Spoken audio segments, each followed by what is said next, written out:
Me, Myself, and I, a Nintendo podcast, is a passion project brought to you by a fellow gamer just like yourself. To support this podcast, follow the show on Spotify, Apple Podcasts, Google Podcasts, etc., subscribe to Hitbox Detective on YouTube, and follow me on Twitter at Hitbox Detective. I know everyone says this, but I truly mean it when I say your support means the world to me. Now, without further ado, let's get on with the show. Hello and welcome. This is episode 9 of Me, Myself, and I, a Nintendo podcast. I'm your host, Ben, aka Hitbox Detective. For first-time listeners, I was a childhood Nintendo fan that recently re-entered the Nintendo ecosystem, and this is a weekly podcast where I discuss Nintendo news, share what I've been playing, and end on a segment I like to call Switch It Up, where I check out the Nintendo Switch online game library and suggest a game for you all to check out. New episodes go live everywhere on Mondays at 5 a.m. Eastern Standard Time. That way you can start your week off on the right foot, no matter how early you have to wake up for work.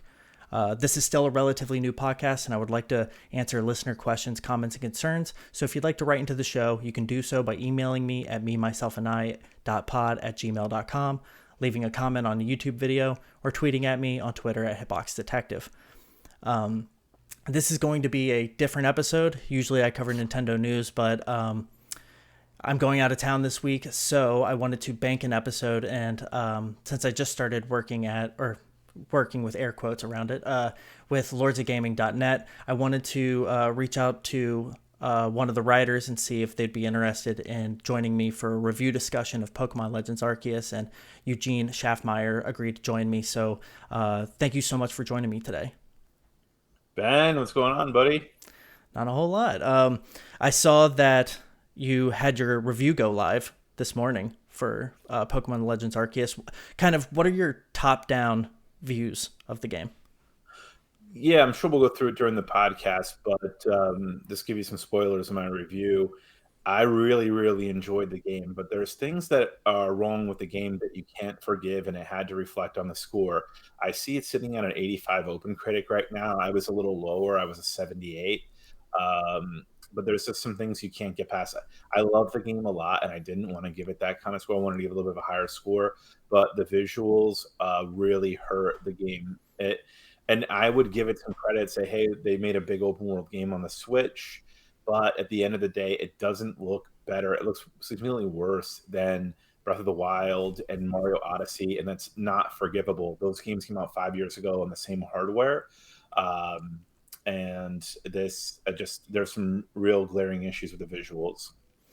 Yeah, just on the visual front, because I do think it's the biggest fault with the game.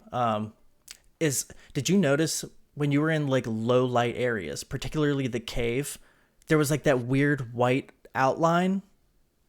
I can't explain it. I don't know what that is. It just looks awful. It looks like a lighting technique that they were doing. I don't know how that passes through quality control. It just looks awful. I think it was just them trying to detail like a 3D perspective in the cave with like a light coming down the tunnel. I don't know what that design choice was about, but yeah, no, it was not good. Yeah. I as soon as I saw it, I was like, man, God, like I knew I was gonna have to bring it up because I had, I was working on a review, and then when I saw that you were doing a review, I was like, okay, well, now I have to find a new angle on something. So I wanted to, I had to like kind of like think of a new angle for the editorial that I put out, and I had to include that. There was no way, because it was just like glaring is a funny word for a lighting issue, but Yeah. but so for those that don't know, how long have you been with Lords of Gaming, and what's kind of your gaming background? I started in 2019 with Lords of Gaming. I was on a plane on my way to Japan for a little just vacation to Japan. And similar to how you joined, they put something out on Twitter. I had met them at PAX East that year, and I thought they were really cool and interesting. And I was following them on their social channels. And we were in line to see a preview for Borderlands 3. And I was just there as a fan, and they were there in line on an appointment, and we ended up sitting near each other for the Borderlands 3 announcement, and we just kind of talked shop, and it was me, King, Cog, and Hyde from Lords of Gaming and Iron Lords podcast, and we stayed in touch, and when they posted, I applied. I'm a big Jets fan. I was writing for SB Nation at the time, covering the Jets, and I just transitioned out of that into something naturally that I can talk about endlessly, and that's video games. I've been playing video games for 30 years. A fairly vast video game collection. I'm really into video game history. And when I came back from Japan, we had a lot to talk about, and I joined the team, and I started going to conventions with them 2019, 2020, and covering games there. And then it's just been trying to generate news during the pandemic as naturally as we can. Yeah, that's really cool. It's odd how just in traveling, sometimes you run into people, especially around times when gaming events are happening. I remember I ran into, do you know Jared Petty? Who's a senior Yes. editor over at IGN for a Mhm. while. I think he either went, I don't know if he's still working at Google, but I just ran into him randomly. It was one of the nicest guys. He's actually over by you. He's in the Carolinas at Limited Run Games. Oh, really? Wow. Yeah. I didn't know Limited Run was in North Carolina.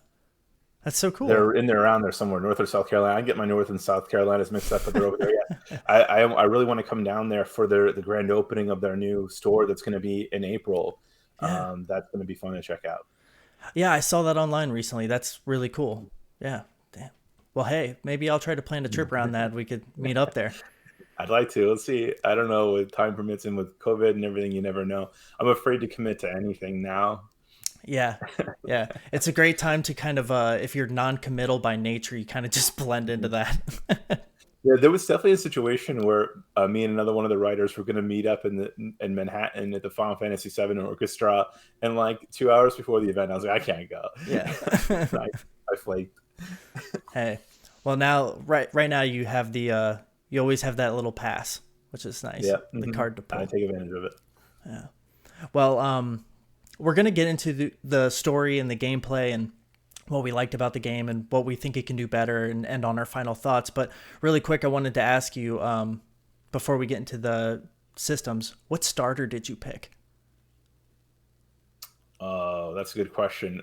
Which one's the fire one? I forget his name. Oh, Cyndaquil. Cyndaquil. Yes, I picked Okay. Cyndaquil. Cool, right on. I picked Rowlet. Okay, I was thinking there would be birds in the. I always try to like plan out. It's so stupid that to even strategize the game so easy. I was trying to like figure out like what Pokemon's going to help me out in the beginning, depending on the gyms. And there's no gyms in this game, so my decision is kind of naturally like, well, there's going to be a grassy area in the beginning, and there's going to be birds for sure. So that's good. We're not going to get the bird because that's I'll just get another bird or a grass type early on in the game and water. I was really torn between the water one and the fire one, and so in fire because I figured it would just be easy against grass in the beginning of the game, and it turns out it really didn't matter. But you go a while before you encounter a water Pokemon. Not until you get to that second area where the Psyducks are there in the beginning is really where you first inside Psyduck's like half a water Pokemon. But that's Yeah. really where you first encounter your first true water type. Yeah. I feel like I made a huge mistake picking Rowlet. I love Rowlet from Sun and Moon. I feel like he was maybe one of the. I think Primarina is like technically the best. I don't know if you are familiar with the YouTuber Mystic Umbreon, but he does these series where he'll like craft the best team and like walk you through and like show you statistically like how many different Pokemon and gym leaders they can beat. And I think if I try to look at it from a Mystic Umbreon sense, that Rowlet was not the best choice. And I would the one downside to not having two versions of the game to pick up this time around is you don't have the other one that you can jump into and try a different starter out. But I guess I could always just make another account on my Switch and play it there. But another quick preference question that I wanted to ask you about is, did you play docked or in handheld mode? I mostly played handheld because I wasn't doing any traveling or going anywhere. Docked on the TV, and my sessions of playing were like 5 to 8 hour sessions. I was playing it at a clip, but I did play handheld a couple of times, just as I was capturing and moving around the house. But yeah, how about you? Uh, I was capturing gameplay pretty much the whole time, and outside of some of like sometimes I would sit down for like an hour or two and literally just like knock out side quests and do like inventory management stuff that I felt I could capture one time, but I didn't need to do it every time. So some of that, but I'm still, even if it's not hooked up to the TV and docked, I still like prop it up and grab my Pro controller and play that way. But I don't know. There's something, I need to get the Satisfy gaming grip for the Switch OLED because I have one for my Switch Lite and it makes playing handheld mode so much better. I have to look into that. Oh, I mean, it's a game changer, Eugene. You got to try it. All right. For we're not sponsored by Satisfy, but I can tell you that it's a good product. And another one, this one might be a tough question to recall on a moment's notice, but do you remember what your final team was? Or your final party? For before you roll credits, I guess. Before you roll credits. Definitely a Haunter. Ooh, okay.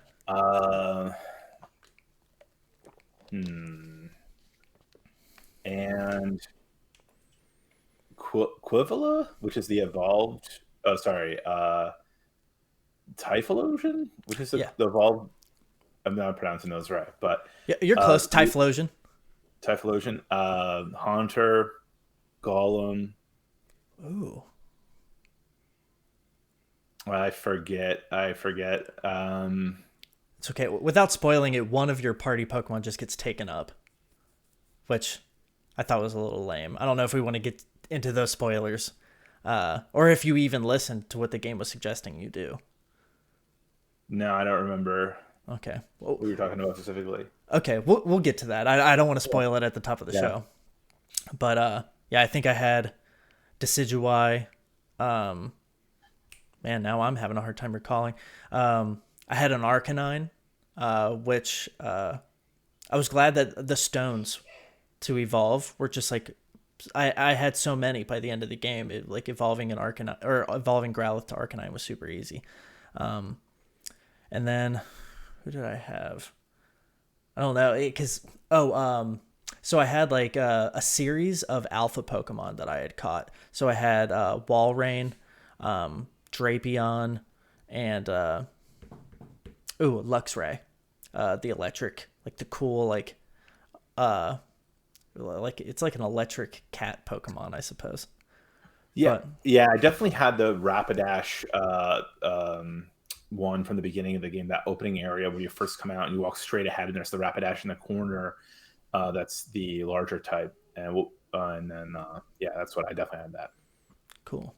All right, so I figure we can start diving into gameplay, and then once we get through all of that stuff, we can get to story. That way, if people want to skip the spoilers, they can if they want to.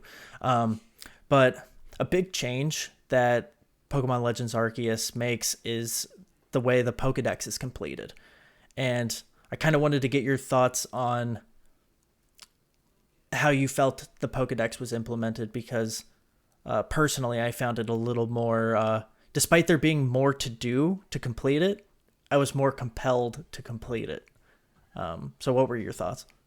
Absolutely, I was way more compelled to complete it as compared to Diamond, Shining Diamond, and Sword and Shield. I was way more compelled to complete it, and I found the weird. So, like in Diamond, there's one of the fairy type in the caves that you have to chase around, and it's this big headache. But in this game, you just go to the cave, you battle it, you very carefully catch it, and it was a lot easier than running around and having to chase this thing and going down into the caves. I found this to be a lot better this time around, for sure. Yeah, not having to just like cross your fingers and hope the RNG gods bless you with a certain Pokemon is huge. Yeah. Oh, yeah. And I think, the different challenges that are present, or I guess they're called tasks that you have to attempt to do to capture the Pokemon. Really, like you didn't to complete a Pokedex entry. I don't think you really even have to catch a Pokemon if you can manage to like see it use a certain move, or because I think you had to complete 10 individual tasks for each one, and like if you defeated one X amount of times, you would get a task for each tier that you completed. So if you don't even really want to catch a Pokemon, you can still learn about it and complete the entry without filling up your pasture full of a bunch of different Psyduck. Yep, for sure. um, That is way better. And just capturing them in general. I mean, sometimes you could scan an area for one of those Pokemon that are 1 to 2% likely to appear in an area, or they got to appear at a certain time of day. But you just walk out and you just see them there. It's way less tedious, and this is a formula they have to keep going forward. I agree. Yeah, and like I can remember being a kid thinking, "Oh man, how cool would it be to just like see them roaming?" And you Yeah. hope back then you would hope that there would just be little sprites like making their way through Mhm. the grass, and to see it finally like that, even though graphics wise it's not the most pretty game, it's still very novel to see them roaming around. Yeah, and what's frustrating is it took a long time to get here. I mean, though that kind of fan request or desire, there's a lot of like fan art that goes back to the Wii U era of like Skyrim Pokemon game, and it's Hmm. taken like not 10 years, but it's taken a very long time for them to even get this close. Yeah, yeah.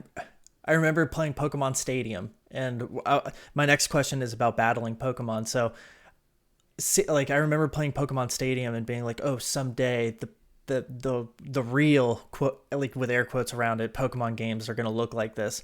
And I think around maybe Sword and Shield, it started to feel like we were getting there. But to me, this is the real McCoy in that regard. I think, even though I thought some of the move animations weren't as like cool as they are in the more traditional battle sense, but maybe that's working in the 3D plane. Um, but how did you feel about battling in this game, or battling Pokemon rather? Yeah, so a couple. You're right about the animations, and I think what it is let's say there's like 200, and let me just check the Pokedex here real quick. There's 242 Pokemon.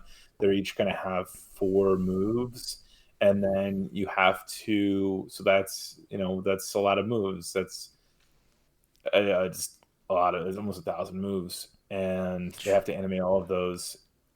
So it's like kind of how they probably get halfway through it, 3/4 of the way through it, and the game's got to ship, and they're just like, just get it out the door. And so I think in the next game that's going to be fixed for sure. But the one thing that stood out to me was TMs. I found the game battling to be almost no different than any other game, minus and we'll talk about the strong style and agile style. But for the most part, you can play the game traditionally just as you would any other Pokemon game, minus the fact that TMs are gone. I do miss TMs and being able to kind of play with what moves your Pokemon would have. There's almost none of that in the game. I just used the move set that each Pokemon had, and they would learn moves as they evolved from the lower levels to the higher levels. But I didn't see a lot of that in the later levels of evolution. They weren't like, okay, what move are you going to get rid of?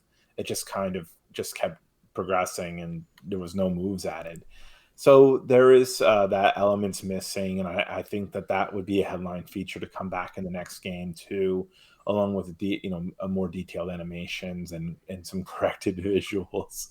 Yeah. But yeah, and I found the strong and agile styles. When you hit the triggers to select a move, you can change.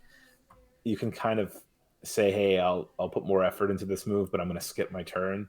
I found it to be pointless because I just went in, really overpowered and would work on my matchups. And although that they did change, if you kill a Pokemon or defeat a Pokemon, at the next turn you don't get the option to go into your party and pull a Pokemon out. It's just the next Pokemon comes.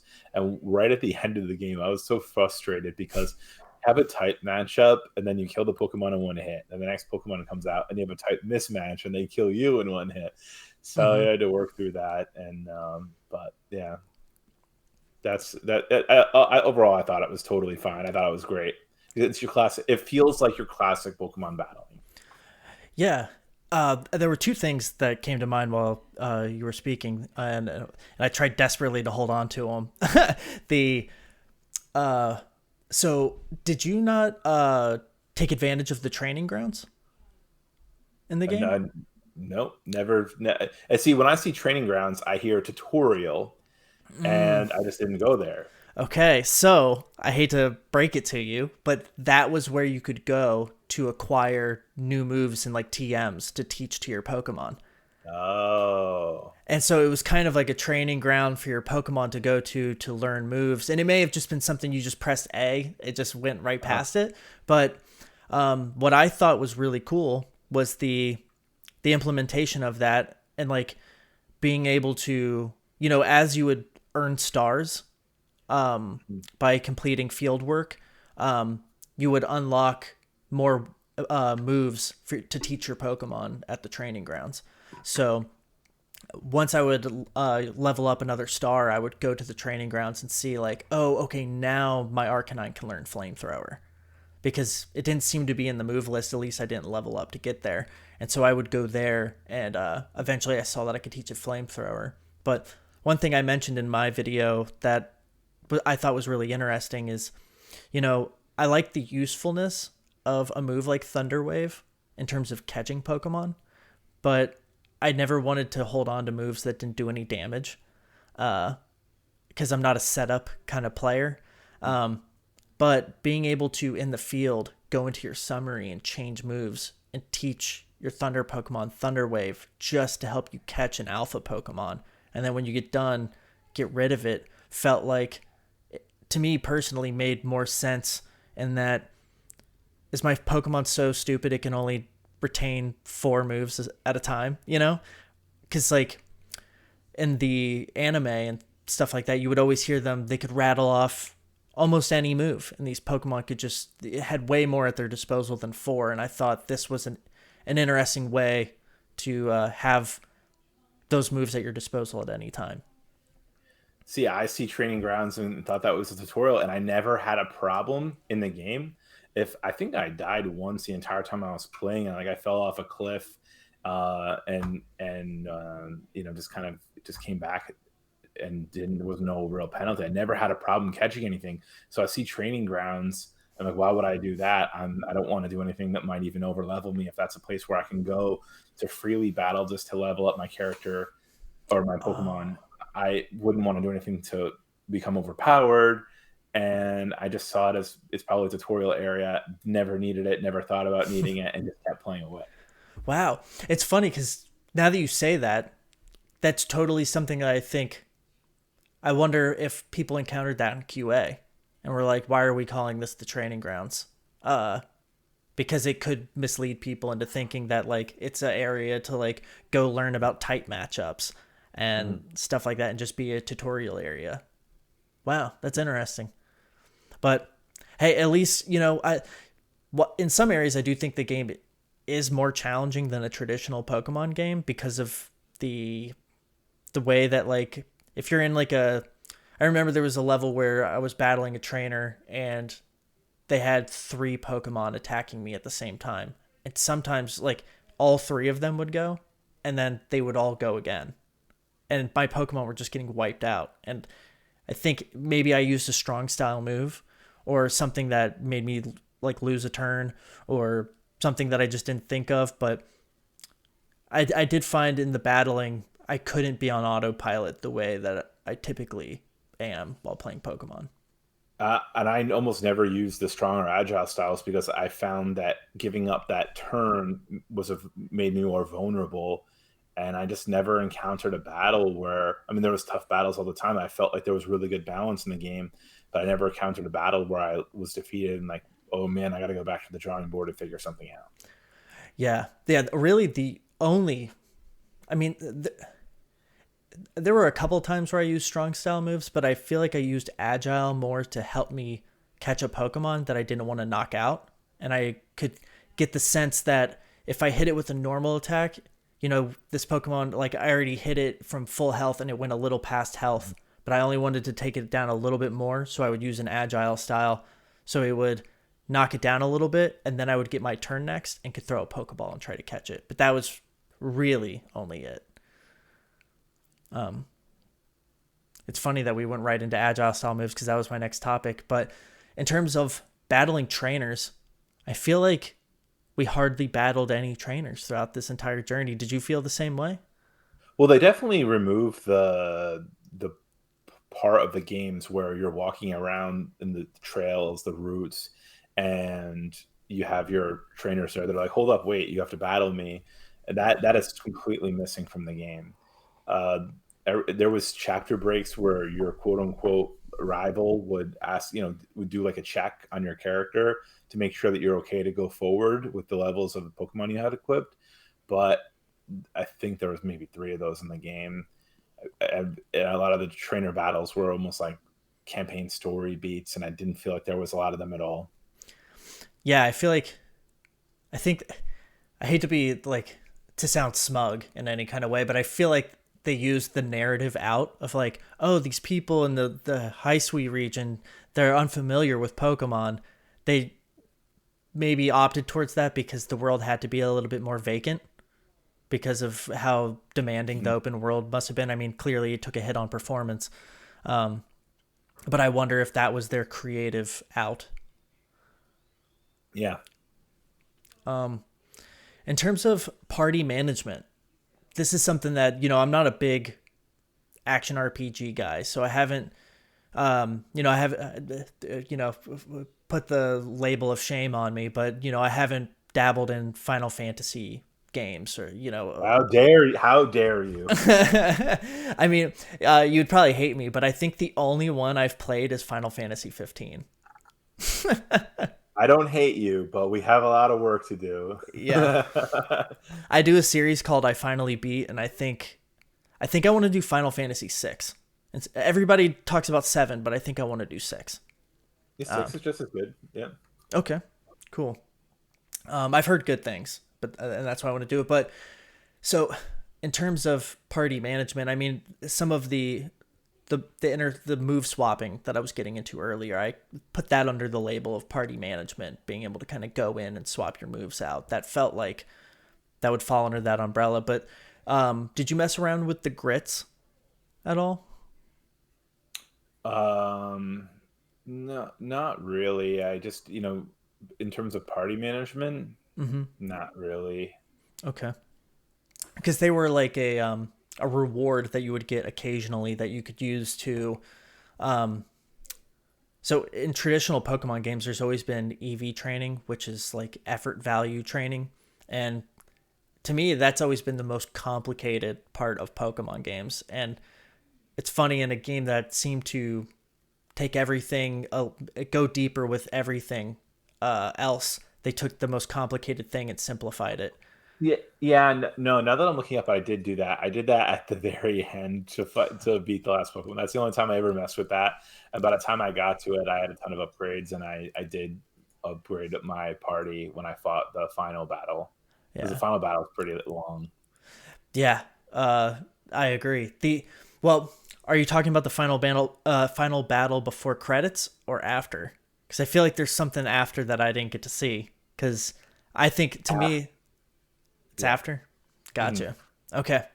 So yeah, that's something we'll build up to, because I think there's a couple of things that this game, I think, not hides, but buries the lead on, and almost like the training ground stuff, and apparently all of the cool stuff that's after you roll credits, where like me with wanting to get my video done, I was like, I at least want to roll credits on this game before I speak about it authoritatively.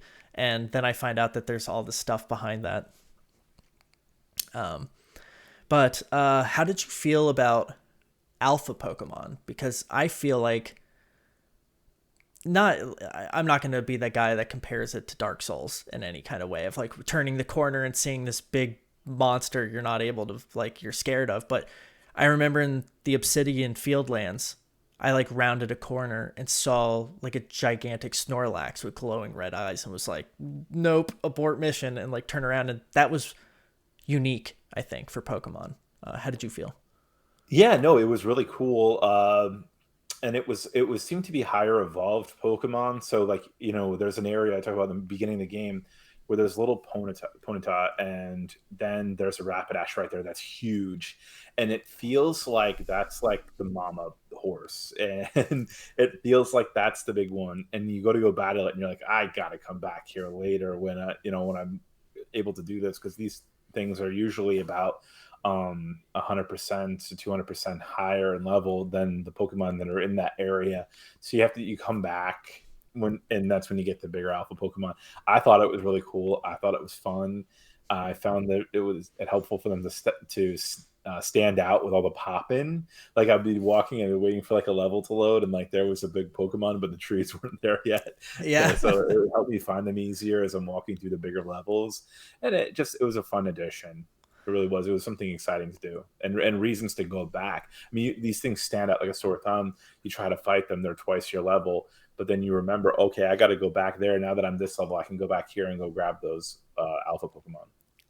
Yeah, that's a great point, because I was maybe around like the fourth Frenzied Lord before I was like, you know what, I should go back to the Obsidian Fieldlands and see if there's anything that I didn't grab, because I think I encountered there's that Pokemon Shinx that evolves into Luxio and then Luxray. And I remember very early in the game trying to battle Luxio, and it was like a level 40, and my strongest was like a level 12 or something. And was, and so I wanted to kind of circle back, and, yeah, I think that's a good point. It does kind of, promote, I don't want to say replayability, but like just spending time in the open world, running around and seeing what all is out there and just exploring. Yeah, and it's hard to forget where those big Pokemon are, because they stand out so well, and they're there the whole entire time. You see them, and like your periphery, and they stayed in those spots where they are for most part, depending on really the weather and the time of day. There's always some sort of rotating alpha type, and it is a great reminder to come back and revisit those areas, and that's what was the driving force of me coming back. Yeah, they did kind of serve as landmarks. You'd feel Yeah. like, oh, that's where the Snorlax is, you know? Yeah. Now, this is the first Pokemon game that I can think of. Because I didn't play Pokemon XD on GameCube, so I don't know if that one had missions and side quests called requests. But how did you feel about, I guess mainly the requests, the side missions? Did you spend much time fooling around with those? Yeah, I did. I spent a lot of time in the beginning because it's a great way to progress through. But then you realize they're all the same and it gets boring. And it kind of makes you think about open world games and what's successful and what's not successful. And I think the reason why the Witcher series is considered to be one of the greatest games of all time is because the side quests in that game are just as meaningful as the main quests, and they're just as interesting and engaging. And sometimes they can, if you don't do the side quests, like, wow, you missed this a whole entire crazy thing that happens. But once I did about probably 40 or 50 of them. It was all, hey, show me this Pokemon you have in your Pokedex. Hey, go get these 3 ingredients and craft me this thing. Hey, go catch this. Hey, defeat this Pokemon. And I did about 50 of them, and there's probably over 100. It feels like 120 or something like that. I didn't quite go through, but they were all that. I was like, okay, I get the point. I don't need to do any of these anymore. Yeah, there was one in particular where there was almost like a guard standing outside of Jubilife Village that wanted a Buizel that was a certain height. And I went out and caught maybe like 20 and didn't get a single one that was over like 2'8", which is what he wanted. And I was like, okay, I'm done with this. I'm not going to keep fooling around trying to catch these, because even though it took me a while to realize that the pasture in Jubilife Village was where you could maintain your party Pokemon in the hub world. But then when I eventually did realize that, I just had like so many to sift through that I was like, oh man, I got to go through and clear all these out and see which ones already have a bunch of EV boosts. And it was a whole thing. But I think I was maybe about halfway through the game before I went, you know what, I'm just going to focus on the main story. And if, I think the last side quest I did was near the end of the game where a guy's Spheal had like rolled down a hill and wanted me to go look for it. And I was like, okay, I'll do that for you, because that's pretty funny. But Yeah, I didn't find too many of those, but you're right. About halfway, I was like, okay, I get the point. I get the point. I don't need to do this anymore. Yeah, yeah. But I mean, there are the base camps that you can use the main base camp in each open, I guess, like they're like sections of open world. But you can do side quests that build other base camps. Did you feel like that doing that had any merit? Because sometimes I just skipped on it. Yeah, I did all those. I built all the base camps out because I assumed that I was going to have to be going back through the game, and it would give their fast travel points. So, as the more of these I have, I'm sure they're going to come in handy. So I might as well do them. They're not very challenging. Doesn't take much time, but I did do all of the base camp ones that I had. Yeah. Did you feel like once you got Braviary, it just like kind of broke the game in terms of getting around? Because you could just like Mhm. climb the tallest hill with Sneasel and then just Braviary glide all the way to where you needed to go. But yeah, but it doesn't give you the Braviary the it's like a pseudo fast travel. You hop on the bird and it flies over the whole map. Um, but it doesn't the game's pretty much done by the time you get to it. Like you've experienced the whole game.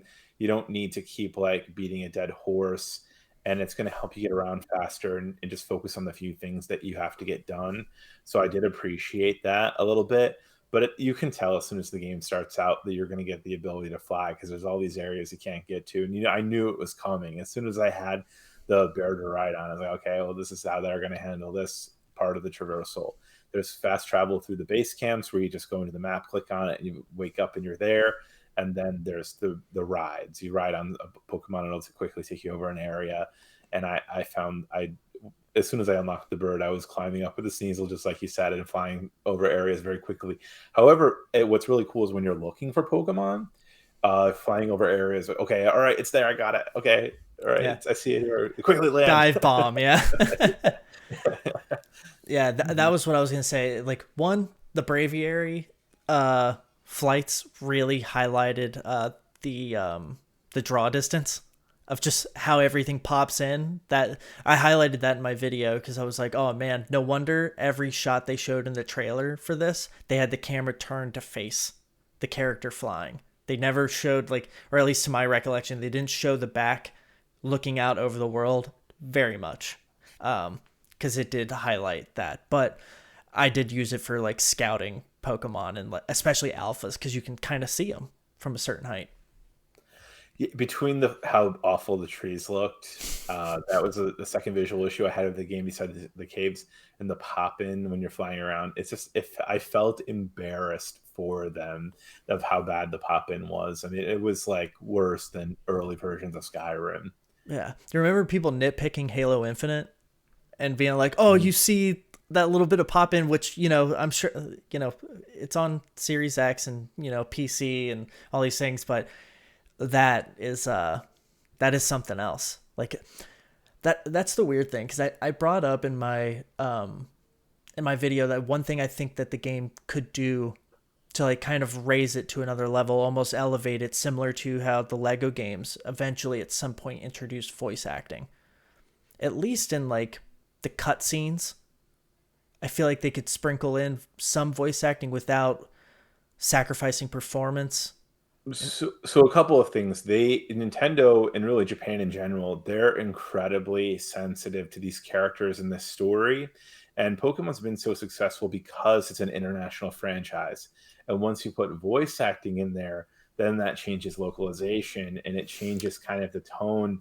And they want these games to sell in every corner of the globe. And you don't That's a see great that point. with the narrative heavy driven games. If a game's based out of the United States and has military themes, it'll get banned in a lot of other countries. Mm. Um, and I think they're very intent on having all of their dialogue be written because they believe that it makes the game more accessible internationally. That's a great point. I've never considered that. Uh, Yeah. wow. Okay. Yeah, man. You just maybe want to go like Hey, Mahmood, can I take that out of my of my article real quick? Uh, It's okay.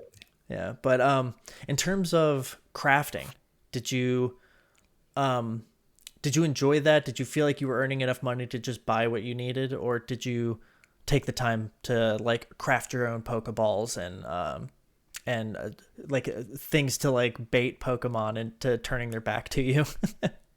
Yeah, at the end, I didn't do any crafting at all. I just bought it all because I had too much money. Kind of that's how usually it ends with Pokemon. But the beginning of the game, middle of the game, you're very reliant on crafting. And I thought the crafting system brought more depth to the open world environment. Right? If it's just an open world with more with Pokemon in it, it's not as exciting as like hitting a tree and getting resources.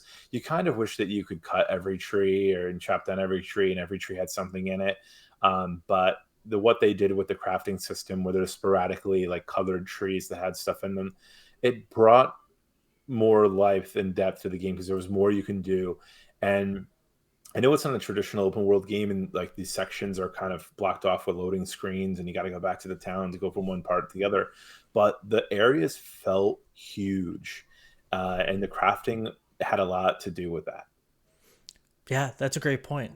I you know, on the point of the areas feeling huge, I feel like there are so many pockets of each of these little like sections of open world that I didn't explore, and I did not expect that to be the case. I think in Sword and Shield you had kind of like the wild area, and those I feel like I went into every little nook and cranny and explored. But this one, like it almost felt like maybe I can chalk it up to the like what I the self-imposed time crunch of getting my video ready, but I felt like I didn't have time. But I think that's a testament to how big the areas are, and um, I too kind of stopped crafting about after the 3/4 mark. I was like, all right, I'm just gonna buy revives and uh, just do what I have to do to get through the rest of this. But I did craft Pokeballs the entire time. I don't think I spent Yeah. maybe more than like a couple thousand what are they, dollars on Pokeballs. Crafting those was fun. And it took me a while to realize I could stash everything for crafting in my like the chest and craft out of the chest. I thought I had to have it on my person to craft, and that took me a while to realize. And I don't know if that was explained, but Yeah, no, I love that the convenience of that stuff. It almost makes up for the fact that you have to travel back to the city to travel to another region of the map. But I did enjoy how the crafting was baked into your storage. And a lot of times, if someone wanted something, it needed to be on you. But if they were in the town, it would account for what's in your storage. And I thought that was very reasonable with the gameplay. I did not realize that. That's really cool. Yeah, are you referring to the general store guy that Yeah, had yeah. yeah, he had you run and do all those missions to schmooze that guy? See, I never saw the end and the resolution of like I the last thing I think I remember doing for him, he said, "Oh, he told you about how I like wronged him in one way or another," and um but I never. He was like, I'll tell you about that eventually at some point," and never got there. Um, Yeah, I didn't get there either. I wonder if that is obtainable. It's got to be, right? They wouldn't just dangle that carrot and then not resolve it. Yeah, there was probably, like I said, I go like, okay, I get the point, and I'm not doing any more of these side quests. Uh, because I could still be doing those side quests. Yeah, yeah. Especially with how like granular they could be. With, can you Mhm. do this one thing for this Pokemon, and then can you do that for this Pokemon? But what did you think of the hub world of Jubilife Village? Um, I've seen some people critique it for feeling like empty, but I thought it was cool to kind of walk through and see people like, especially when you first arrive there, and people are like, "Who's he? Well, those are weird clothes," and like kind of like wandering in, and then they kind of like warm up to you as the game goes on. Did you enjoy your time in Jubilife? Yeah, no, I liked it. It reminds me of just any one particular town in any Pokemon game ever. It's very similar. You almost wish there was like 4 or 5 of them, like a traditional Pokemon game. That would have been really cool. But yeah, it's just this one town that would just be like in any other Pokemon game. Then you have the headquarters for the team, and you have the training facility that you were talking about. You have this farmer there, and there's 2 rows of houses and a couple of shops, and it's just like any other town, any Pokemon game. And I love the new perspective. Really, the whole game gives you a new perspective to everything, but you kind of have like this third person view now of what a Pokemon town is like. Yeah, and I think even on a narrative level, and maybe it's still the cop out for it feeling empty, but Jubilife Village is kind of like a new colony on this island.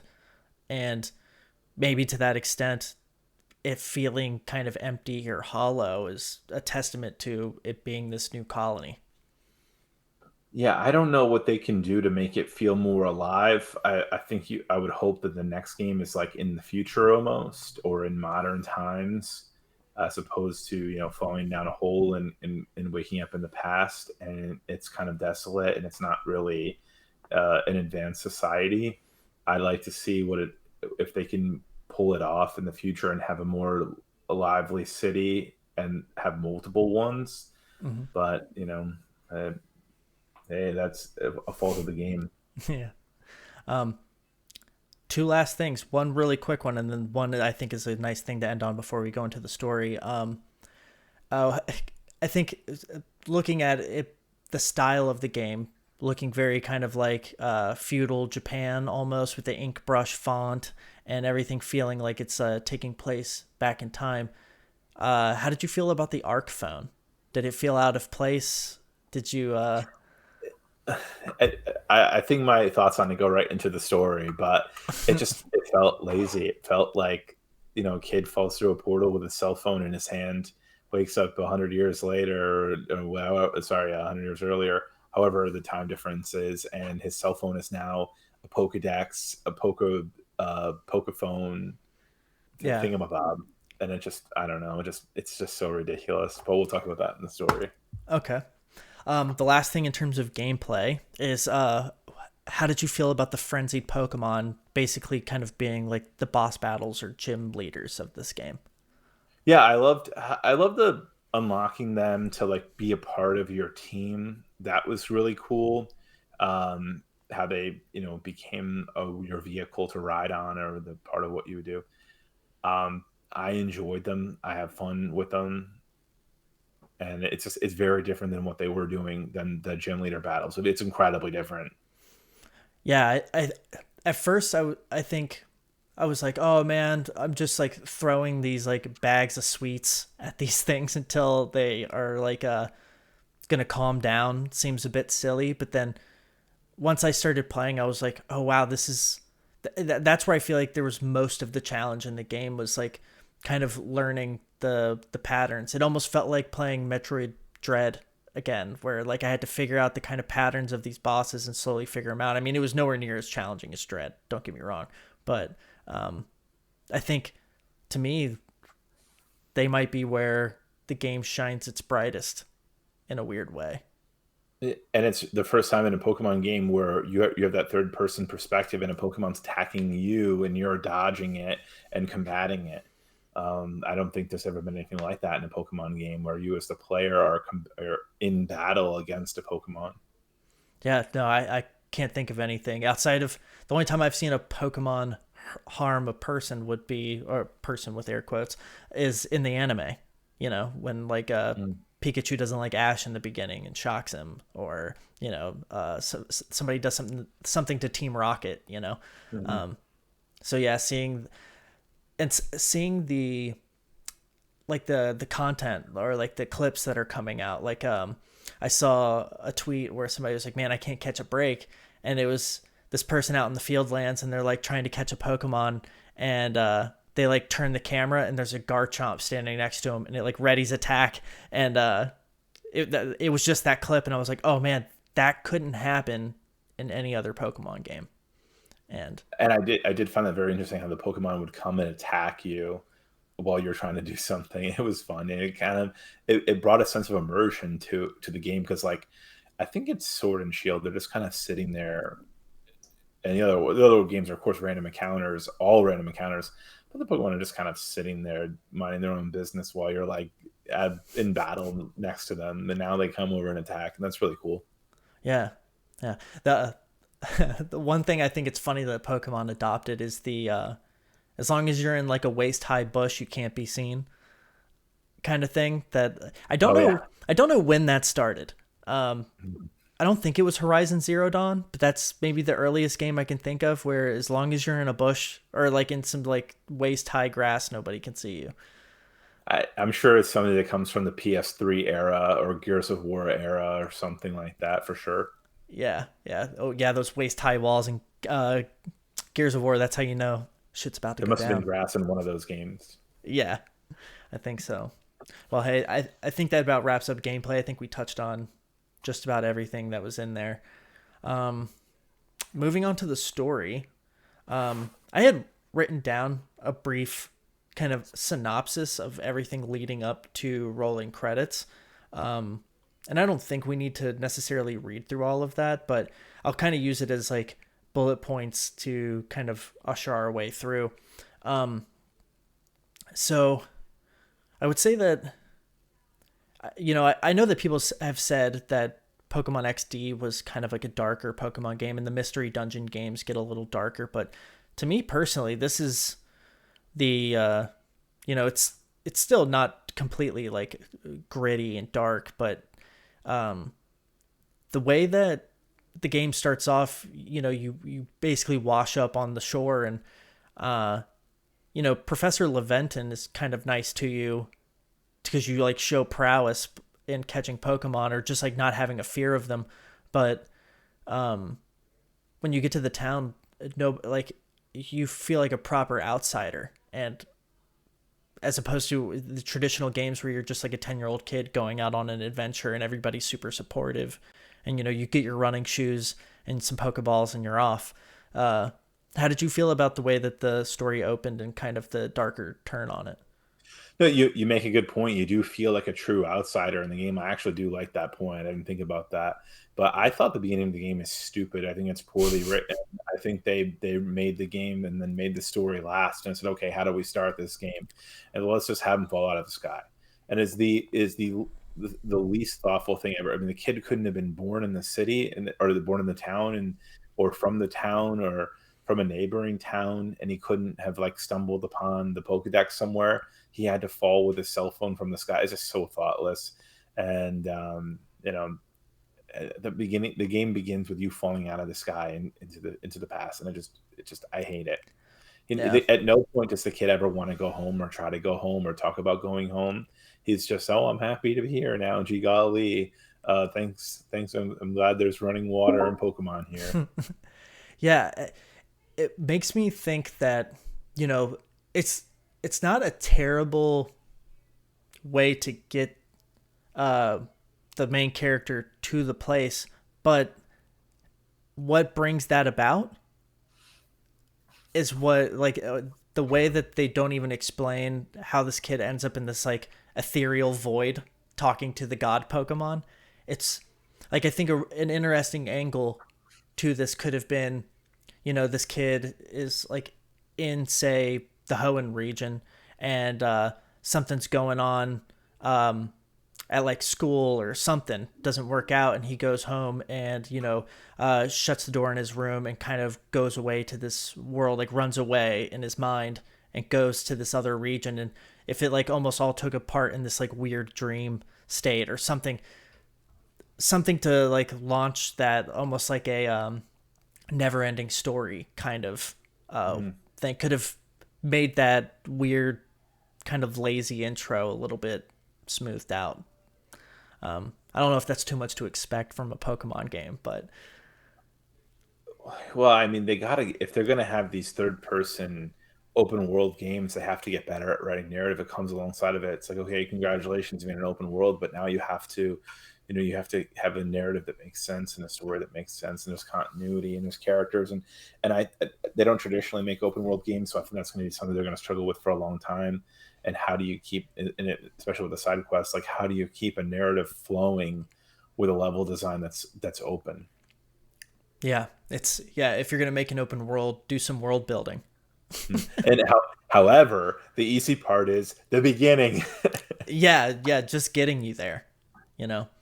Um, it's funny because personally, like it is a little, it's different, but the way the intro is structured, where you're kind of being talked to, and you're in this like kind of like weird, like usually it's the professor for the region telling you like, hey, this is the world of Pokemon, kind of introducing you, and this time around it's Arceus, the god Pokemon, and I'm the thing is, I feel like I played through the game, rolled credits, and didn't get any resolution on how that intro happened. And I know that, and I'm sure we'll get to it, but I wonder if playing the missions that follow the credits, if there is any resolution to what brings you there, or how did like the god Pokemon pick this kid to do this, or I'm just left with so many questions, and I don't know. I feel like they're just going to move on to the next game and never address Yeah, it.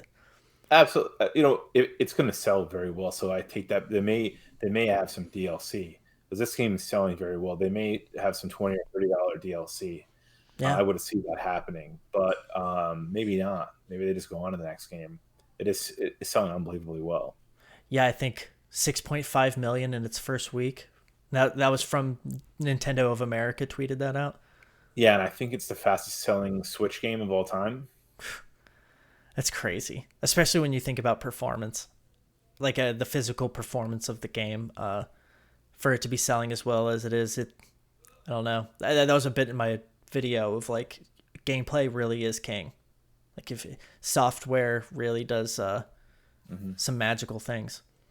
But so I guess you're tasked once you get to the town, and everybody kind of gives you the kind of the side eye and wonders what you're doing here and who you are. They ask this 15-year-old kid to earn their keep and basically put him to work. And you go out on this little test of sorts of like, go out and catch these 3 Pokemon, and everybody's like, what? How can he catch 3 Pokemon like that? And I thought that was a little like silly, but I guess it was representative of how new all of this is to all of these people. And of course, this kid, that if he's 15 years old back in the Hoenn region, if that's where he comes from, he would have already gone on his Pokemon adventure at 10. So no wonder he has this knack for catching Pokemon. At least he understands it on a level that they might not be privy to. But in terms of the people of the Hisui region being like afraid of Pokemon and having this weird standoffish nature, did you feel like that added anything to the story, or do you think it was like a cop out of any way to? No, I did like that, and I felt like once the story gets going, it gets better, and that's why I was really more disappointed in the beginning, because there's really no excuse for how bad it begins, and it does begin like a traditional. Once you land in the new area, it begins like a traditional Pokemon game with more stuff. The things that you're talking about, how the townspeople are kind of scared of Pokemon and they're impressed with you. It does have more to it, which is why I was just so disappointed at the beginning, because the expectations are low. I mean, every Pokemon game kind of starts out the same way, and you go on your little journey, and it does get there, but it just that. So I do appreciate how the story continues on from the beginning. Yeah, after you kind of prove your worth to these townsfolk, they start to entrust you to go after these Pokemon that have been like whipped into a frenzy because of the giant rift that you've fallen out of, that makes you like extra suspicious in their eyes. And in terms of the way you go after a Pokemon, or you go out on your mission to quell these frenzied Pokemon, and you start to meet the wardens that watch over them, and these kind of little side stories start to unfold. I found some of the side stories to be more interesting, like for what the the requests lack in these side missions, the way that these, I know that they're major story beats throughout the main overarching story, but in particular, the story with the little Growlithe. I found that to be like a really interesting story, that how did you feel about those? I don't know if vignette is the proper term, but those little kind of beats throughout the story. No, I liked it. I thought it was great, and that you bring up a perfect example of the Growlithe story, and the overall arching story gets better as the game progresses, and it's totally fine throughout the whole game. My only problem was the beginning and the end of the story, particularly, and not so much with the story itself, but just how it ends. And I loved all the characters. I loved all the NPCs. I'd want more. I'd want more out of the side quests. But other than that, yeah, solid story throughout. Yeah, it's I think there were some really interesting characters. Like I really kind of took to let me pull it up really quick because I'm forgetting his name. Iscan. How he was kind of like unsure of himself and afraid and didn't want to go down where the haunted beach was, where you had to catch that Dusclops, and his relationship with was it Polina? Yep. Mm-hmm. That you could tell they had like some kind of like romantic chemistry that was a little subdued because it is kind of a kid's game. I mean, it's rated E for everyone, so it is a kid's game. But I mean, that section right there, that I forget what those islands are called, but to me, that section is what I think, like the vertical slice of that game, that it's like, okay, do that, 5-6 times, and you have a really solid game on your hands.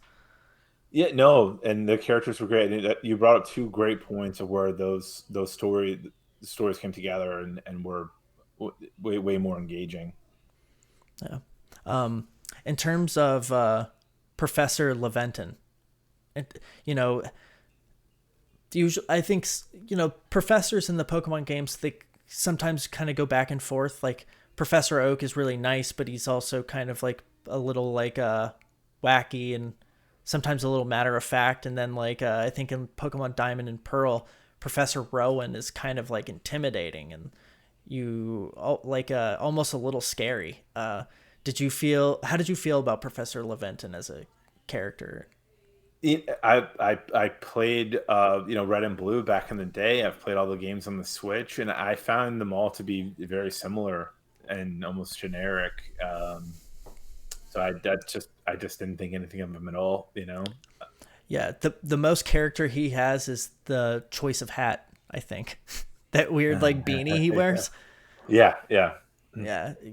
Professor Leventon is probably one of the more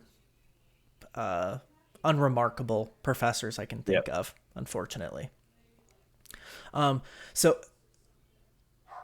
here's an interesting question. Your rival depends on who you pick at the beginning. So did you pick to play as a male character or a female character? I played as male. Okay, so you had Akari as a rival. Same. Yep.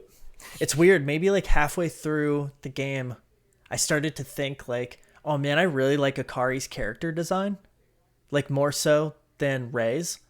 And not that I think that, based on the way the story plays out, that gender would have had any kind of role in how the story plays out in any way. But part of me feels like I wish that I would have played as Akari just for the sake of the character design. Like I think she had better costumes or like, uniforms to wear. And, I'm not too big on like the golfer, like cabbie hat. So I basically played as, like a, what's the term I'm looking for? They're kind of like, in the feudal Japan era, they kind of wore the big hats and wandered. They were rogues. Trying to remember what they're called. Yeah, I know them from Ghost of Tsushima. So yes. It's like a rice Ronin. farmer hat. Yeah, Ronins. Okay. Yeah, I basically played it in like a Ronin costume, wore like a kimono and like the big straw hat, and that's how I played through the game. And the whole time I was just like, you know, I like that you brought up how the battles with your rival right before you leave town after you've kind of completed a thing are kind of this little quick check to see if you're ready for what's to come. Do you need to go to the training grounds and learn some new moves? Do you need to use your grits and do all of these things? But in terms of narrative, what do you think that the rival added to the story, if anything at all? I thought the rival was weak in the character standpoint of it. It should have been more meaningful. I felt like all the other Pokemon games, the rival would at least kind of have a tone of like, all right, well now let's see if you can keep up with me, and there'd be a better rival. And to me, it really felt like she was kind of being like, hey, let me just make sure you're okay to go on to the next mission, as opposed to, can you? I just beat that gym leader. You might want to check and see if you can beat me before you go and beat that gym leader in previous Pokemon games. And uh, did she only have one Pokemon? Yeah, Well, I know Pikachu was her main Pokemon. I feel like she may have had like one other for She, the sake of a double battle, but yeah, it was definitely less than like three or four. And I blew right through her Pokemon every time we played. And I just, yeah, okay, you go away now, and I don't see you again until yeah, another main story beat. And that was pretty much it. yeah. The rival, I feel like rival's not even the correct term to use for them because they're not. Very quickly, she stops trying to keep up with you in any way. Um, I remember at the end, she even mentions, and I say she because I picked a male character, and so by default it was a she. But she was like, "Oh, I'll craft the Pokeball, the Origin Ball." And that's my purpose here, safe indoors. It's not as like risky as yours is, but I can still contribute. And I was like, oh man, like I really wish my rival was like trying to like push to assert themselves to have more of a role. But maybe that's just me holding on to the past, or even still referring to them as a rival may be a relic of the past and kind of show how I think about it. When they revisit the open world and kind of new gameplay design and gameplay feel of Pokemon, I think that they should seriously consider just removing the rival altogether. That's one of those things that they can go away. If you get rid of the Pokemarts and the Pokemalls, and you get rid of TMs, I mean, you can get rid of a rival because it has no meaning here. It was just kind of like a check to see if you were okay to keep moving forward. And is there really anything wrong with losing a battle in Pokemon and going back to where you were to kind of start over, or just in this case, in this game, when you lose a battle, you have to quit out and like manually run away. So just is it really? Do we really need it? Yeah, You know? I don't think you do. Hmm. In terms of the Galaxy Team expedition, we could touch on Captain. I think it's Celine. I don't know if it's Silene. But I really thought she was going to be. I thought there was going to be like this third act twist with her, because she kind of reminded me of Pokemon Diamond and Pearl's Galaxy, or like Team Galaxy. I feel like it's Team Galaxy. Their like main villain, like the main antagonist in that game. She looked like him, and maybe that was like them subverting expectation, in a way, because like she looks very, she almost looks like she has a permanent scowl, like she has like a RBF all the time. Yeah, and that's something that artists do all the time, is you make evil villains look villains have like a look to them of anger or desperation, kind of like meanness, a lack of understanding in their face. And that's exactly where I thought she was going to. And then really, nothing happens with that. I know she eventually kicks you out of the town in one act, but then it doesn't really not she was like partners up with you right after. Not sorry, I don't mean to spoil the story for anyone playing the game, but Hey, yeah, I think anybody that's been listening at this point, we probably should have said it at the top of the story, but hopefully they maybe when I'm doing the edit, I'll put spoiler alert, like a visual yeah. cue. Okay. But yeah, no, I think she really started to show this like sweet side, where like as soon as you were like exiled of sorts. She was kind of like met you outside in secret and was like, hey, like, we'll take care of you. And like her Abra shows up to basically be the way for you to like access the pastures, and will like teleport Pokemon back and forth for you. And I feel like this game in one way like hits certain characters like just right, and then just completely drops the ball with others. And it seems to be every character that they changed the way that, or they subverted your expectation in some way, has like the greatest outcome in some weird way. Like immediately after meeting Commander Komodo, I mean, I know that when I saw that you were joining the Galaxy team, I kind of had like a little side eye of like, oh man, these are the bad guys in the future. So right now they're the nice guys, but when are they going to turn bad? And eventually, I'm trying to recall what exactly happens. Oh, so after you quell the last frenzied Pokemon, there's this big explosion, and the space time rift opens up, and immediately your presence is called into question, and Commander Komodo takes his turn. But before that happened, how did you feel about Commander Komodo and him like sumo throwing people whenever they like notice him showing any sign of weakness and stuff like that?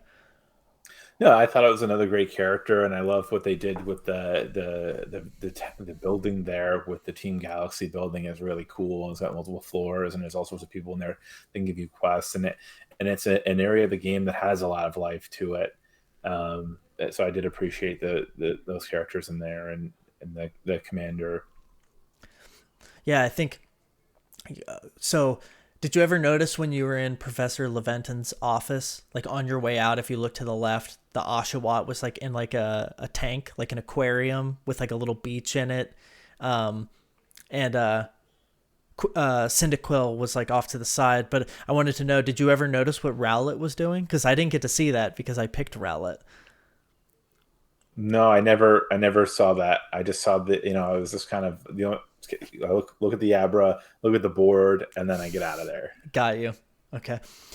Yeah, the Abra was cool. I did notice like sometimes when you'd walk in, if you were facing it directly, it would be moving at a solid 30. But as soon as you would like turn away from it slightly, it would start like jittering. It looked like they like slowed it down, or it was just like had to be something to save on performance in one way or another. Similar to how like I know a lot of modern games do it, but the first game I remember really highlighting it was Horizon Zero Dawn, where whatever you're not facing isn't loaded, and as you turn, it loads in.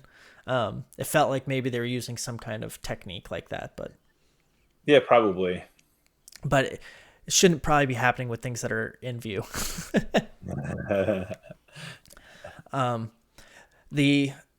So there are the different clans in the region. There's the Diamond Clan and the Pearl Clan, and they kind of have this debate over whose god is the real god, and their personal like ideologies.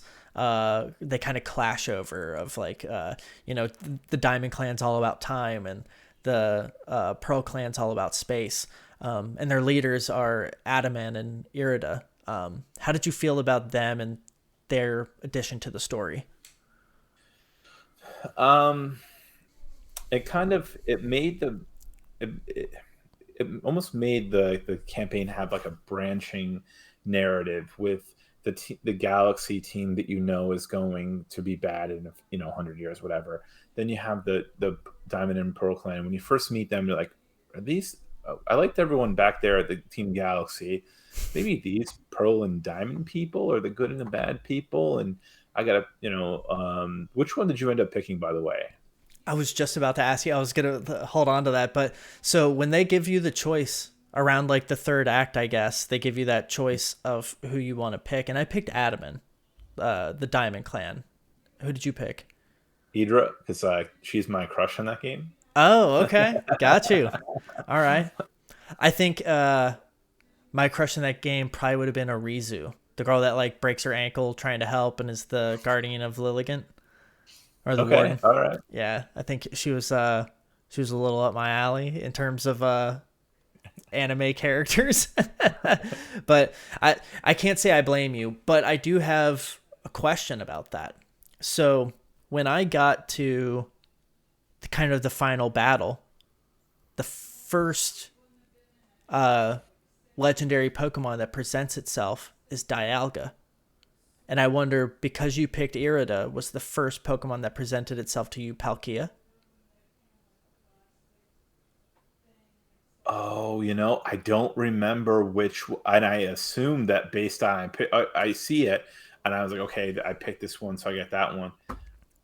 I don't remember which one came first. Of course, you end up getting both back to back, but I don't recall which one came first. Yeah, because there's the four-legged one that is Dialga, the blue one, and then there's the like pink kind of grayish colored one, and the thing I feel like I missed out on was the secondary form for Dialga, because Palkia during the final battle, or for me, showed this four-legged. I know if there's a more scientific term for four-legged than what I'm saying, but I can't recall what it is. But I was like, oh man, I wonder if Dialga has like a bipedal version. Oh, I guess it's like quadrupedal or something like that is probably the term I'm looking for. Quadruped. Yeah, man. It's okay. I was just really curious if that had any kind of determination on how that played out, because outside of Go ahead. Oh no, you're good, go. When they presented me with the choice, I was like, okay, what am I going to lose here and what am I going to gain here? So I just went with the more attractive option. And then of course, when the legendary Pokemon came, I was like, okay, I got this one because I made that pick, and now I'll have to go find someone and trade with them to go with the other one. So it was such a pleasant surprise when the other a Pokemon game from Diamond and Pearl had come back into the folds. I don't want to pronounce their names. I'm going to get it wrong. Oh, no, you're okay. There's a weird thing that happens in Pokemon games where I always feel bad for the people or the Pokemon that I don't pick. And I love that they kind of, like when you pick the Pokemon that you're going to pick, the professor always kind of addresses the rest of them like, hey, I've got jobs for you. Don't worry. There's something to do. And I always feel bad when like I pick Rowlet and you see the other two just like standing in the background. And I really appreciate that they do that. And they even did that with Adaman and Irida, that, when I picked Adaman, they were kind of like, Irida was like, okay, well, there's still stuff for me to do and I can still help out. And yeah, no, I like that. And I had a feeling that we were going to meet up later and come together, the final battle. I had a feeling about that. But yeah, no, it was really cool what they did there. Yeah, it almost made up for the not being able to pick which version you want. And there only being one game. But there's also the Ginkgo guild merchants, Volo and Ginter. I feel like I hardly interacted with Ginter, but Volo had kind of a prominent role in the story and how it played out. Even though he kind of did just like follow you around, it was always kind of there. I thought he was gonna be the secret main villain, orchestrating it all. And I was really surprised when he didn't have like, because there is a character that makes her first appearance in the third act, Mistress Kogita, who actually I might take back my stance on Arizu. I think it might have been Mistress Kogita. She seemed really cool and like philosophical. I almost just want to like pick her brain. But how did you feel about Volo? Kind of like coming around and just like always kind of being there to like explore and like be in on like the secrets. Like he kind of wanted to know all about Hisui. Yeah, I kind of wonder like where he came from. Like, what is his deal? Like, what is his origin? Like, where he just kind of appeared and just happened to know everything and be kind of a god. His turn at the end is quite amazing. I'm not sure if you've gotten that far past the credits, but he does play a big part in the very, very, very, very, very end. Okay, so maybe my hunch is correct. I don't know. I just feel like he was poking around so much in the way Mistress Kogita kind of like was like prodding him and asking like, really all you do is just go there and like stand around? And I was like, okay, what's going to happen with this? And it's kind of the more we talk about it, the more I'm like, man, I thought I was done with this game, but apparently I'm not. Like I'm going to have to finish that up. Because I think in your... oh, sorry. Since we're talking about the story, we should just talk about it. The fact that there is 4 hours of gameplay after the credits roll. And not just catching Pokemon, but the credits roll and the main campaign continues just as it was. The credits rolling, it makes no sense. There's so much to the main campaign that happens after the credits roll. It's like 4 hours of story. There's like more story in the last 4 hours there than there is in the 4 hours before that. And you do a lot with all of these characters, and it makes no sense. I just like, okay, well, I want to see what's in the post game to see kind of how they have it set up so that you're finishing your Pokedex.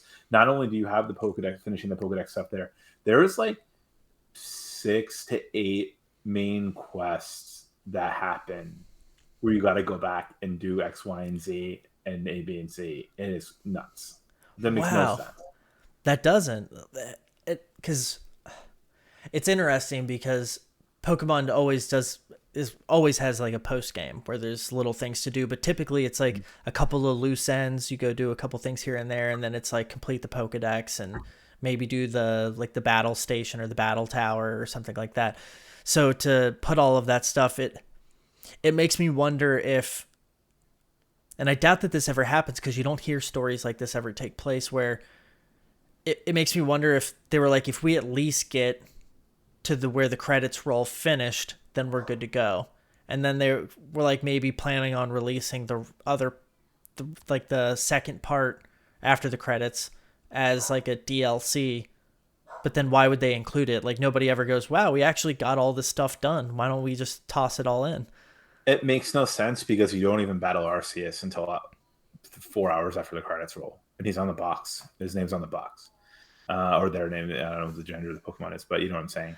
Yeah. And the story does not end. Like the main story just doesn't end. That's so perplexing. Like, yeah, a lot of the game does feel like they didn't finish it.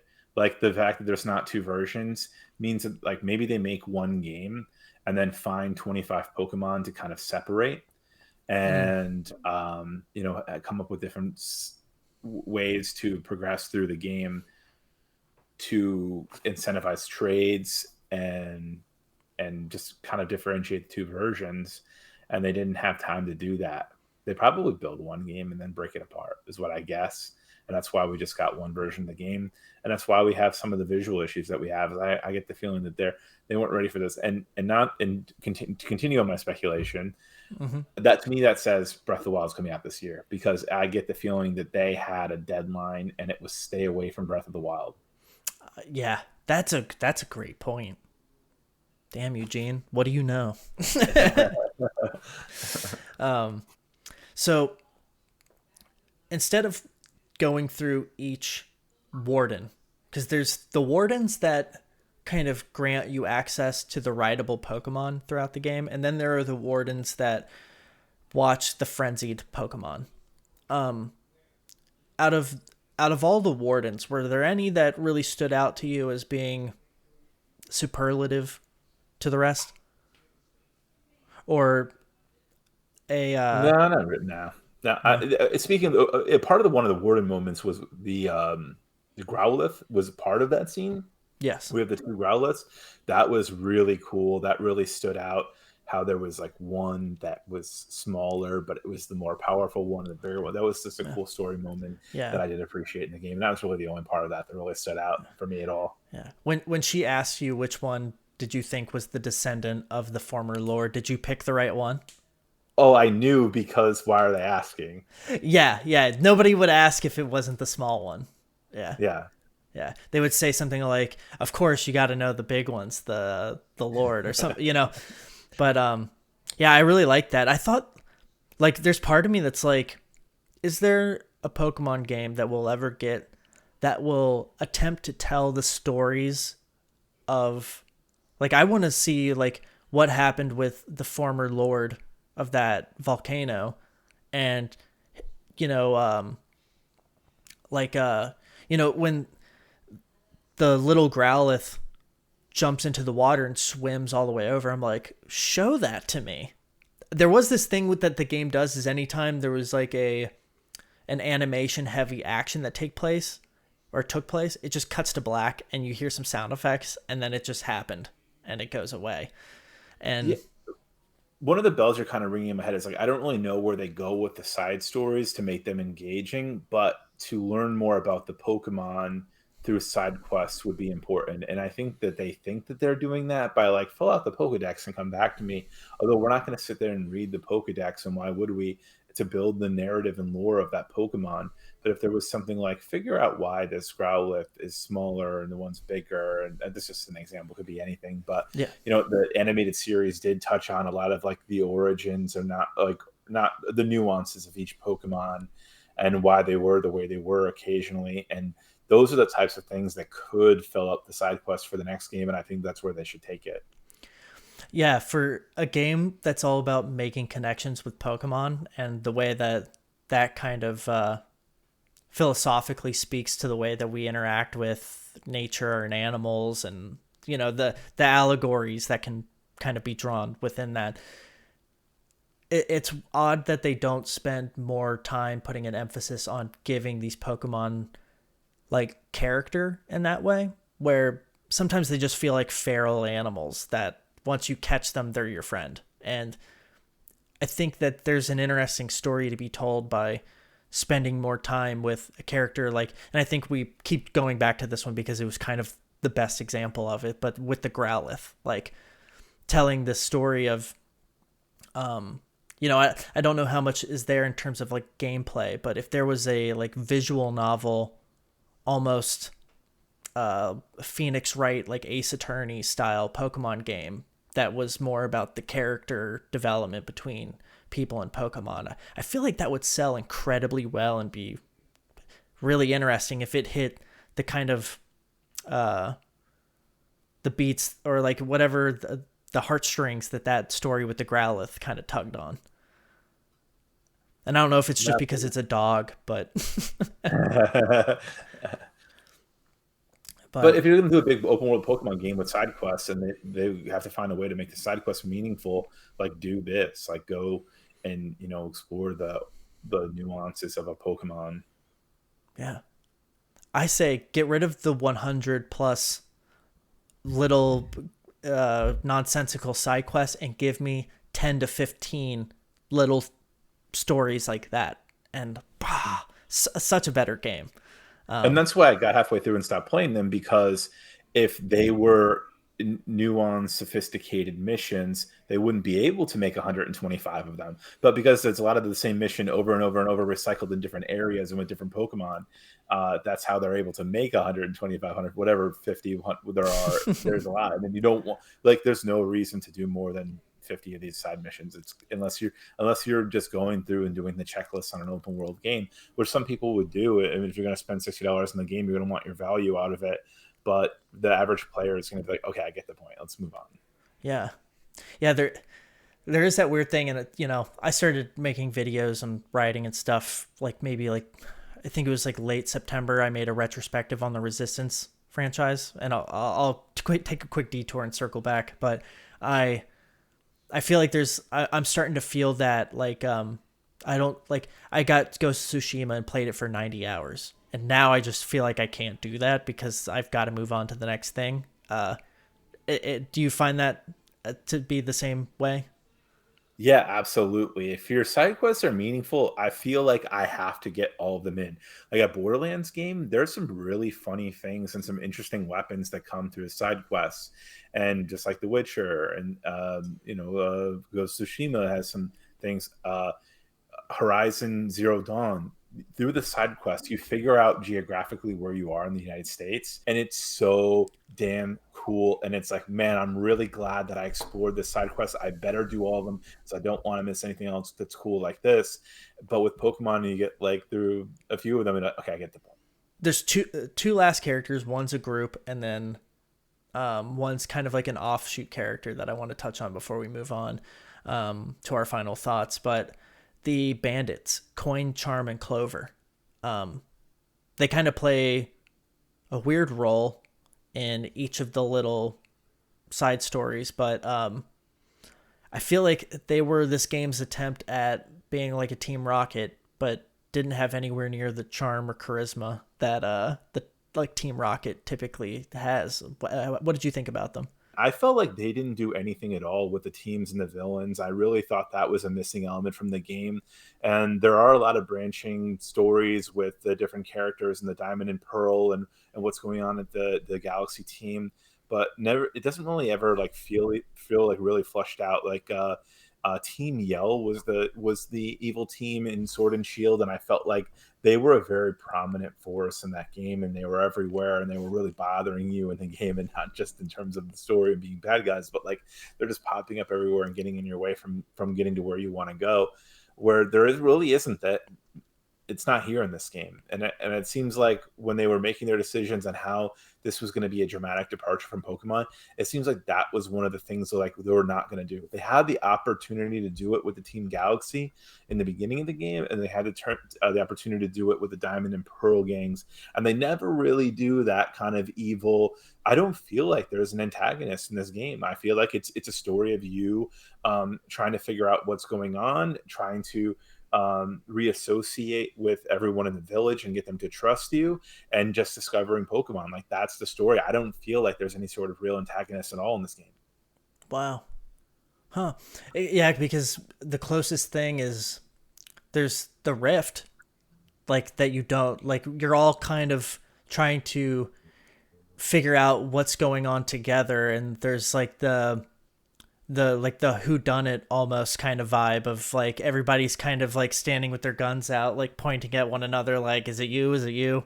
And maybe there's the opportunity for like a nuanced story in that, but this game does not go there. No, and I really hope they do another one of these games like this, and I really hope they do it like kind of in the future, and I really hope that there's an evil team. Yes, I agree. The last character I want to touch on before we move on is Benny, the potato mochi cook, who takes a turn at the very end. Not a prominent turn, but if I'm being perfectly honest, I wondered why he was so suspicious of you, but I did not expect him to be a ninja that you were going to have like almost like this like final showdown with. Like, he was almost like a right-hand man to Commander Komodo, that like he was like, I'm going to like try to stop you from putting an end to what Komodo's trying to do. What did you think about that? Him before and then after? No, I liked that it was a legitimate story beat, but it still kind of felt like a level check to the bigger thing that was about to happen, where you're going off into doing one of the final battles before the credits. It's what it felt like. It felt like, hey, I'm just going to check and make sure. They might as well have been saying, hey, buddy, I'm just going to make sure you're okay to do this before you move forward. And the dialogue is not great, and it speaks to a lot of them trying to be an international game. Mm. And that's okay, and that's what Pokemon has always been. But he might as well have been saying, "Hey, buddy, let me just make sure your high level's high enough before you go up here to this big battle." Yeah. Yeah, it's funny that I don't think I ever looked at the game through that lens, and it really speaks to the way like your understanding of video games is that you look at it that way, because I just looked at it as like a narrative beat. I never looked at it from a design perspective in that way of like, just to make sure that you're ready to face the challenge that's ahead of you. Let's put somebody here that doesn't necessarily have to be directly connected to the story, outside of like a loose thread almost. And what that's called in the industry is like, it's also often called the game is showing you its guts. In Super Mario Odyssey, when you're walking down one of the levels, it's like a big lava area. I forget the name of the level, and you look to the left and the right off the straight path, and like there's walls of lava, just red walls that are just the ends of the level in the game. And that game is showing you its guts. It's just like not really it ruins the immersion. And there are moments of that in Pokemon all the time with pop in and with Pokemon loading before the trees do, and these checks before you go and fight a more meaningful battle. The game shows you its guts a lot, whether it means to or not. Yeah, and if you don't, if you can't think of anything off the top of your head, that's okay. I wonder, can you think of a time or a game that has one of those checks that is cleverly disguised, where like it serves that purpose, but it's so connected to the narrative that you don't even notice that that's what it's doing? Or almost any other Pokemon game, because you have that rival that's more of a true rival that's like, hey, I just beat that gym leader. Let me fight you before you go fight that gym. You better fight me to make sure that you're also, they literally say, like, you better fight me to make sure you're ready to fight them. And Yeah, they do it in a way that's like, hey, I look at me, look at what I did. Don't you think you're ready? Maybe not. Let's see.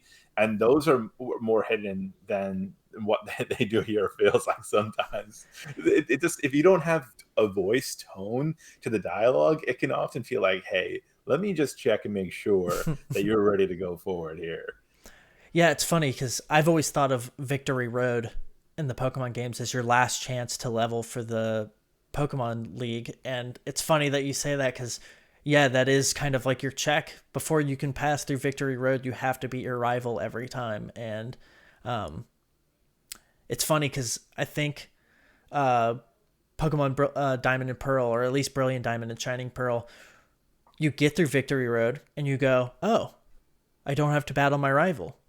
And you like go to the Pokemon Center at the Indigo Plateau. You talk to the or you talk to the Nurse Joy, and then you go to enter into the Pokemon League to battle the Elite Four, and then it triggers your rival. So it even gave you like the opportunity to heal up before you just like walk into this battle where you could hit that check without having your Pokemon healed, and you could be weak, and it almost irons out uh, that opportunity to just lose a battle for the sake of losing it.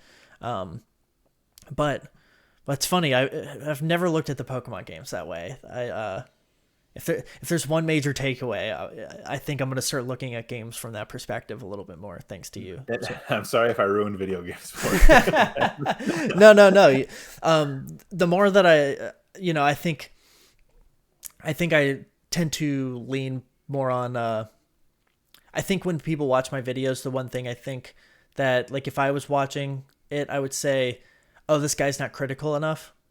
And it's because I maybe just look at things from like a narrative level and whether or not I had fun with it, and I don't look at how it does that. So I think it'll make me a better like reviewer, and it'll have me look at things with more of an analytic eye. So I appreciate that. Yeah, no, it's awesome.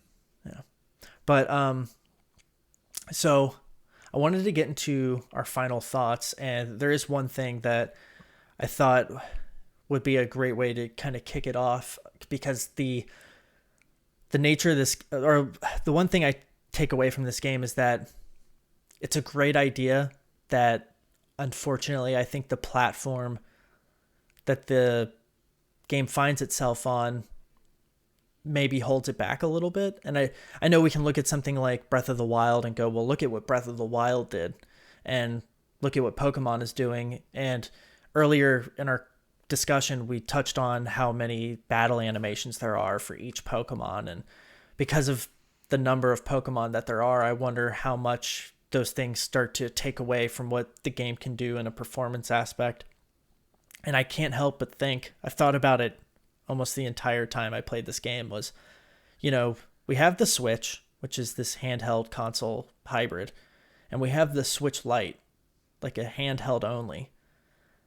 And last week, the president of Nintendo said that, like, reconfirmed that the Switch is halfway through its life cycle. And I can't help but think, if we already have a dedicated handheld version of the Switch, why don't we have, and it might just be a chip shortage issue, but why don't we have a dedicated console version of the Switch with a more powerful CPU and GPU? Like, could that iron out some of the performance things, and all of a sudden we look at this game in a different way? I'm just theorizing here, but they lost their opportunity to do that when they did the OLED. The OLED was always supposed to have a different set of chips in it, and the shortage and issues that are going on, and it's obvious that they pivoted. Bloomberg had direct sources that were working in development of the hardware and you had multiple publishers and developers admit that they had development consoles of a 4K unit. Some of them had automatic upscaling DLSS. I don't Mm. know if this would have really helped Pokemon. It may have just brought it to a higher resolution, so we see the flaws closer, and the flaws stand out. I don't know if it does seem like almost like a RAM issue Mm. than a resolution issue or a frame rate issue. Um, but I don't think he's being honest about it being at a halfway point of the life cycle. They're not supposed to tell the truth on these financial calls.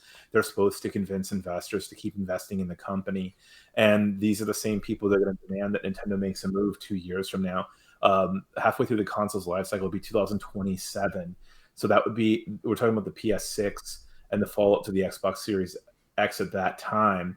And it's fun for them to say that that the Switch is part of this console generation. I believe that there'll be some movement when the chip shortage clears itself sometime after 2023, sometime in 2024.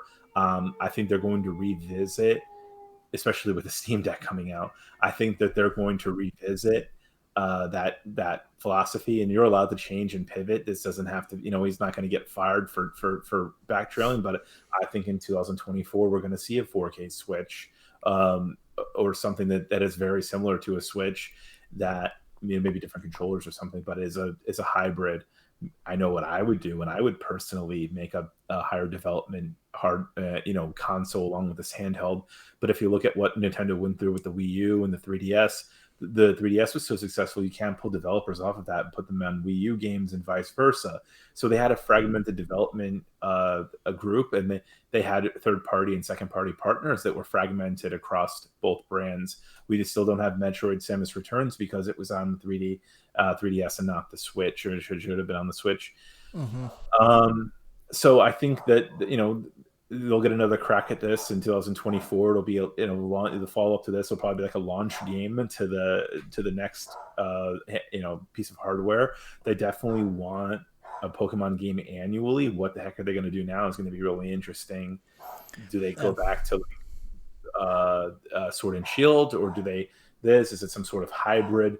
Does the name Pokemon Legends Arceus now mean that there's going to be a Pokemon Legends kind of line and then a Pokemon Let's Go line, or that's like the remake of Diamond and Pearl, and then a traditional Pokemon line, or is this going to become the traditional Pokemon? God, I hope it does. So it'd be interesting to see. Yeah, I think the way I think I see that playing out is, and that was some great insight into the Switch and the console cycles and stuff like. I really appreciate you waxing poetic about that. That was very enlightening. But the way I see that the Pokemon series moves forward is I think Game Freak continues to work on, especially when you take into consideration the sales. I think Game Freak continues to work on Pokemon Legends as a series, and a studio like ILCA, who worked on Brilliant Diamond and Shining Pearl with oversight from Game Freak, I think they start working on the traditional kind of Pokemon games as we know them, whether they be remakes or new things like Pokemon Sword and Shield. But I think Sword and Shield, almost the way Halo ODST kind of paved the way for what Destiny became. I think Pokemon Sword and Shield was Game Freak's way of being like, this is kind of what we want to go off and start doing. And I think now they have afforded themselves the luxury by finally kind of letting go of their baby and being like, someone else go. Yes, we don't. I'm sure they wanted to work on Brilliant Diamond and Shining Pearl as much as possible. And I think it's why they still had oversight over it. But I think that ILCA, or a studio that they trust, continues to work on the traditional Pokemon games, and Game Freak spends more time working on the Legend series, because I wonder how much of the the pitfalls or the chips in the paint that we see in Pokemon Legends Arceus has anything to do with them having to be overseeing the development of Brilliant Diamond and Shining Pearl while this game was in development, and kind of being in that tug of war in terms of production schedule. And you know, I worked at a game studio for 3 days and had to quit because it was a mobile studio that they wanted to make bigger things, but they were cutting their teeth making smaller games. And I got a job there, and they were talking about like the like dopamine kicks that were hitting, that people would be like buying into all of these microtransactions and all this stuff, and that's where they were going to get all their money from. And I don't throw around the term anxiety attack very loosely, but like I was like, I can't work here, like I just can't do this. And I don't know what made me think of that, but I don't know much about how game studios function in terms of how they get pulled back and forth. But I would feel that, or I would at least feel like a studio that is kind of like being pulled in two different directions, the end product might have some kind of, like you would be able to tell, instead of having laser focus. Absolutely. Do you think they make DLC for this game, or do you think 2023 was a new Pokemon game? I hadn't considered it until you brought it up, but when you look at like, what was it? The tundra, what was it called? I almost said Shivering Isles, but that's Oblivion. The Crown Tundra, and Yep. Yeah, the Isle of Armor, I think it was called, for Sword and Shield. Maybe we do. That's really interesting. I hadn't considered that, and I think, with the way that the world is set up, I think there's probably a really good opportunity to inject some more story into this. But maybe they go, all right, Pokemon Legends Arceus like paved the way and kind of laid the format, but like let's build on that and go do something else. I think that's probably the smarter thing to do. I think there's plenty to do in Legends Arceus, and I think if they can give us something in the meantime, I would imagine ILCA is doing something in terms of a traditional Pokemon game in the next, I forget how long they take between games typically, but I think that they're going to do a Mario game once a year, a Zelda game once a year, and a Pokemon game once a year. I really believe that. Yeah. We got the Diamond and Pearl and Snap last year. We're getting this year. And so I think next year we'll get something, whether it's a remake or a new type of game. They're going to do something every year. Yeah. Nintendo, if you pay close enough attention, and I don't know if it's something that's recently developing, is they're kind of doing these like 2-hit punches. Where, like, have you seen the stuff that's going on with Kirby and the Forgotten Land? How there's like little rumors that there might be something else coming out this year for Kirby? Yeah, I do see what you're saying, and that could be anything. That could be, so like, I don't know if it's Kirby's 35th anniversary, but Mario had a traditional 35th anniversary, but Zelda and Metroid had anniversaries that were impacted by COVID, and I believe Kirby, it was last year or this year. So when they do have an anniversary event, there is a smaller game, but it could be something like there was the Mario 35 game, and then there was the Mario stuff in the Tetris Battle Royale game they have, Tetris 99. Mm-hmm. And it could be something smaller. It could be a remake of a Super Nintendo game for the Switch that someone quickly put together, or a regular Nintendo Kirby game coming to Virtual Console. Doesn't necessarily have to be like a bigger game, but I think that there is going to be an annual Pokemon game, whether it's something like a Mystery Dungeon or Sword and Shield or Legends.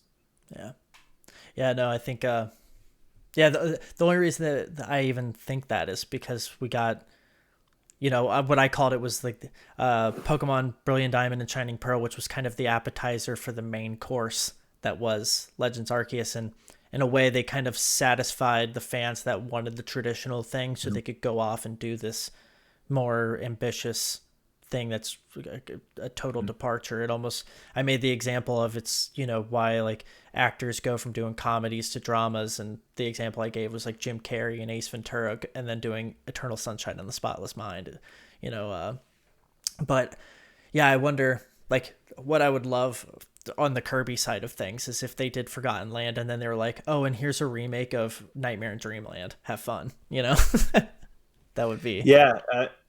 And if it's either Nintendo or the Pokemon Company, whoever's mandating an annual franchise, you're talking about November of this year is 9 months from now. So then November of next year would be another 12 months on top of that. They have 21 months to put out another game. They're absolutely going to do it. Yeah.